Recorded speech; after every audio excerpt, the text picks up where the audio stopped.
बताओ, प्रेशर तो उसको माने कि भाई ऊपर से पियो और नीचे से निकले तो प्रेशर समझे हम। तुम बीड़ी ऊपर ऊपर से पीते हो और यहीं से निकाल देते हो, नीचे से तो निकलता ही नहीं धुआं। भाई जब नीचे गया ही नहीं तो निकल प्रेशर कैसे बना? फेफड़े में गया और ऊपर से निकल गया। पानी पियो, तुम पानी पियोगे तो पानी पेट में जाएगा, कुछ लैट्रिन के रास्ते से, कुछ पेशाब के रास्ते से निकलेगा। इसका मतलब पानी पीने से प्रेशर बनता है, बीड़ी पीने से कोई प्रेशर नहीं बनता।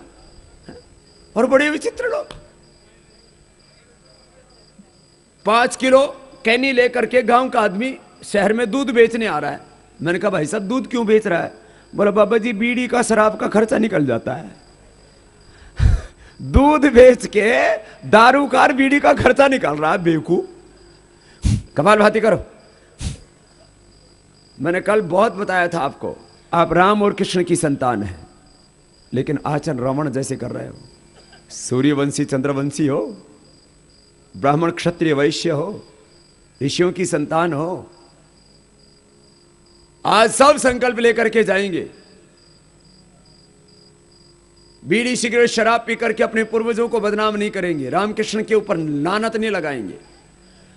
जो व्यसन करते हैं, बीड़ी सिगरेट शराब पीते हैं, वो अपने पूर्वजों के ऊपर दाग लगाते हैं, वो अपने कुलवंश पर दाग लगाते हैं, अपने खानदान पर दाग लगाते हैं। ऐसी परंपरा बनाओ सदियों सदियों तक तुम्हारे बच्चे उस पर चल करके खुद को गौरवान्वित महसूस करें, भाई हमारे कुल खानदान की परंपरा है बीड़ी सिगरेट शराब नहीं पीना।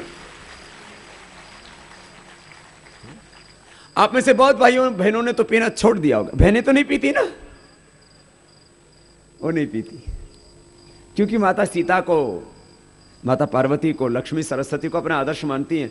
और माँ नहीं पीती इसलिए बेटी नहीं पीती, बेटी नहीं पीती फिर बेटी बहू बनती है, माँ बनती है, फिर वो अगली नहीं पीती। और ये लड़के क्यों पीते हैं? बोलते हैं बाबा मुंडा बिगड़ गया। मैंने कहा मुंडा नहीं बिगड़ा, बुड्ढा बिगड़ गया। वो बड़े पीते हैं, बापू पीता है इसलिए बच्चा भी पी लेता है ना, किसी को नहीं पीना।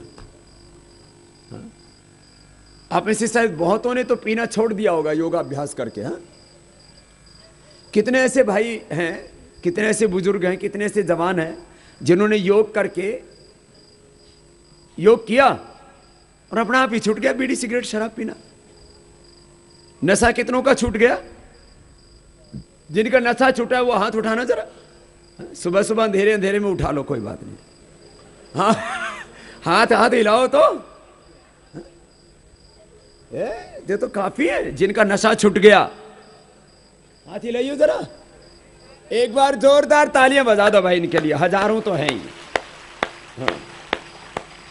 मैंने आगे पीछे, मेरी वो तो निगाहें ऐसी रहती है ना सबके ऊपर, नहीं तो फिर मैं योग कैसे सिखाऊंगा सबको। हजारों लोगों ने छोड़ दिया है और आज सब संकल्प लेकर के जाएंगे कि अपने बच्चों की खातिर, तुमने पिया तो इन बच्चों की जिंदगी बर्बाद होगी, किसी को कैंसर होगा, किसी को और को बीमारी। अपने बच्चों के लिए, भगवान के लिए, भारत माता के लिए। मैं चाहता हूं कि हिंदुस्तान के लोगों का आचरण ऐसा हो, पूरी दुनिया से कोई भी व्यक्ति आकर के देखे, अरे देखो ईश्वर के भक्त ऐसे होते हैं, ऋषि पुत्र ऐसे होते हैं, ईश्वर पुत्र ऐसे होते हैं, देखो भारतीय लोग ऐसे होते हैं, कोई बीड़ी नहीं पी रहा, कोई सिगरेट नहीं पी रहा, कोई शराब नहीं पी रहा, सब चरित्र हैं, कोई बेईमानी नहीं कर रहा। हमारे जीवन में नैतिकता का स्तर इतना ऊंचा होना चाहिए, हमारे चरित्र इतना होना चाहिए, हमारे बच्चे ही नहीं पूरी दुनिया हमसे देख करके सीखे कि वह जीवन हो तो भारतीय जैसा। तो आज सब हाथ उठा करके संकल्प लेके जाएंगे। बहुत से जो नहीं खाते पीते वो भी संकल्प ले लो। बहुत से लोग बिगाड़ने के लिए तैयार बैठे हैं। हाँ, बहुत से लोग तो काम ही ये करते हैं, पड़ोसियों के बच्चों को दारू पिला करके, बीड़ी सिगरेट पिला करके बिगाड़ने का ही काम करते हैं। बोले इसके बच्चे बड़े जवान हो रहे हैं, बिगाड़ो इनको दारू पिला के। हाथ उठाओ, आज से संकल्प लेंगे। माताएं बहनें तुम भी गुस्सा गुस्सा छोड़ देना। हाँ, हाथ उठा लो। आज के बाद कोई नशे का सेवन, और जो बोलेगा नहीं वो मरेगा। मरना ही है उसको तो बीड़ी सिगरेट आदि पी करके। चलो हाथ उठाओ फिर से। आज के बाद कोई भी बीड़ी सिगरेट शराब, किसी भी नशे का सेवन, किसी भी नशे का सेवन। बोले भारत माता की, योगेश्वर भगवान श्री कृष्ण चंद्र की जय, मर्यादा पुरुषोत्तम भगवान श्यामचंद्र की जय। हनुमान जी महाराज की जय। बजरंग बली की जय। बोलो बजरंग बली बीड़ी पीता था, भगवान राम जी तंबाकू खाता था, कृष्ण जी दारू पीते थे। कहने को यदुवंशी, कहने को ऋषि पुत्र, और सांझ होते होते शीशी पुत्र हो जाते। नहीं, ये ठीक नहीं। कोई बात नहीं, सुबह सुबह प्राणायाम करना शुरू कर दो, करो।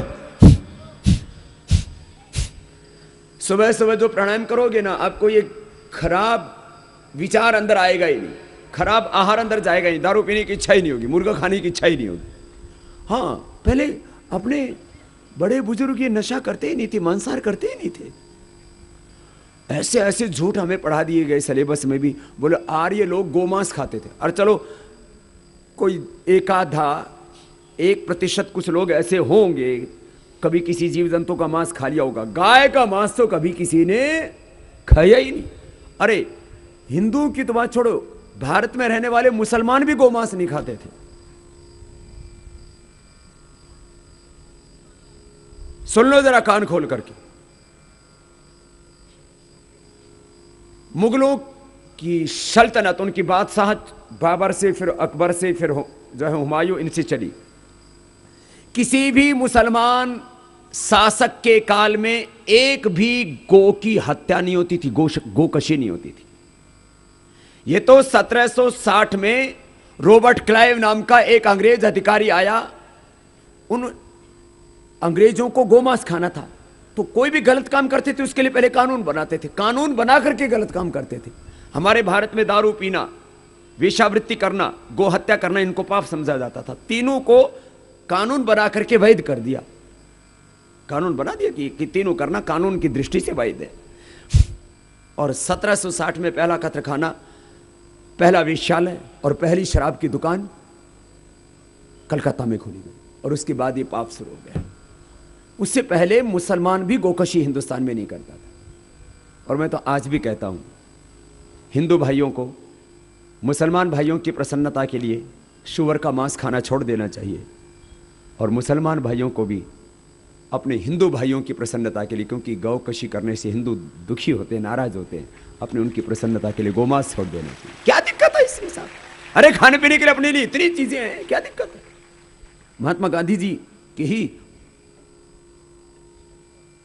शब्दों को, उन्हीं के दर्शन को मैंने आपके बीच में रखा है शब्दांतर से। करो करो कपालभाति करो, करते रहो। मैं आपसे बातें कर रहा था भाई बहनों, ये मांसाहार अपनी संस्कृति नहीं थी, ये बीड़ी सिगरेट शराब पीना अपनी संस्कृति नहीं थी।